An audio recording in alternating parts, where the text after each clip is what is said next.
नमस्कार, आपण पाहता हिरकणी न्यूज. हिरकणी न्यूज प्रत्येक क्षण ताज्या घडामोडी आणि महत्त्वाच्या प्रत्येक बातमीसाठी नेहमी तत्पर. इचलकरंजीमध्ये विरोधकांचे पैसे वाटल्याच्या कारणावरून पक्षाच्या दोन्ही गटात हाणामारी. विरोधकांचे पैसे वाटल्याच्या कारणावरून भाजपमधील कार्यकर्त्यांच्यात बुधवारी सायंकाळी गांधी कॅम्प चौकात जोरदार राडा झाला. त्यामुळे तणावाचे वातावरण निर्माण झाले होते.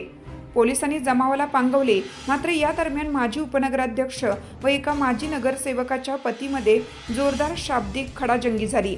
भाजपच्या उमेदवारांचे कार्यकर्ते शिवशाहू विकास आघाडीच्या उमेदवारासाठी पैसे वाटप करत असल्याच्या संशयावरून भाजपच्या कार्यकर्त्यांच्यात जोरदार हाणामारी झाली. कपडे फाटेपर्यंत झालेल्या या हाणामारीमुळे तणावाचे वातावरण निर्माण झाले.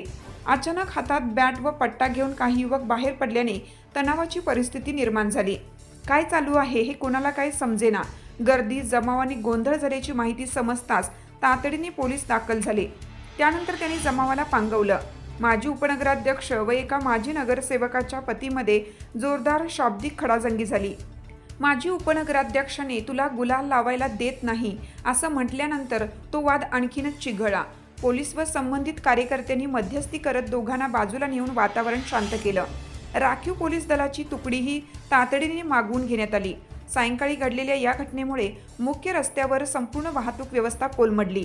रात्रभर पोलिसांची गाडी या परिसरात ठेवण्यात आली होती. आपल्या हिरकणी न्यूज चॅनलला लाईक करा, शेअर करा आणि सबस्क्राईब करायला विसरू नका. आणि रहा अपडेट.